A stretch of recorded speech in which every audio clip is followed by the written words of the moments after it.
तर नमस्कार मंडळी, तुम्हाला पाठीमागच्या व्हिडिओमध्ये मी सांगितलं होतं की आमचं लसूण काढायचं काम चाललं होतं. तर लसूण थोडा काढायचा राहिला होता म्हणून मग आम्ही सगळे परत आहे ना 4 नंतर गेलो होतो लसूण काढण्यासाठी.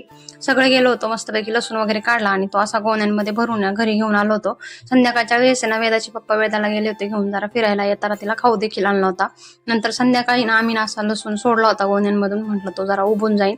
नंतर आम्ही सर्वच जण बसलो होतो त्याच्या जुड्या बांधायला. तर त्या लसणाच्या आहे ना सगळ्या ज्या आहे ना त्या जुड्या बांधून घेतल्या आणि नंतर ना आम्ही दोघं आणि वेदा आम्ही गेलो होतो पांढरीतल्या मळ्यामध्ये.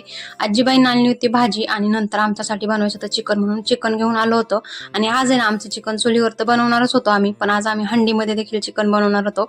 म्हणून मग इथे मी ना चिकन बनवत होते आणि वेदाचे काका आहे ना ते देखील आले होते आजी बाबांना कांदे काढण्याच्या मदतीसाठी. तर इथे वेदाची आणि काकांची मस्ती चालली होती. काका असा मुद्दाम तिची मस्ती करत होता आणि आजी बाबा आहे तिला प्रोटेक्ट करायला, कारण ती बाकी काही सगळ्यांना घाबरते परंतु आजी बाबा तिला काही कोणाला घाबरून देत नाही. नंतर असं सुकं चिकन बनवलं होतं हंडीमध्ये आणि नंतर मग आम्ही रश्श्याची भाजी देखील बनवली होती. सर्वांनी मिळून मस्तपैकी छान जेवण वगैरे केलं आणि जेवण झाल्यावरती मग आम्ही आलो होतो आमच्या घरी संध्याकाळी.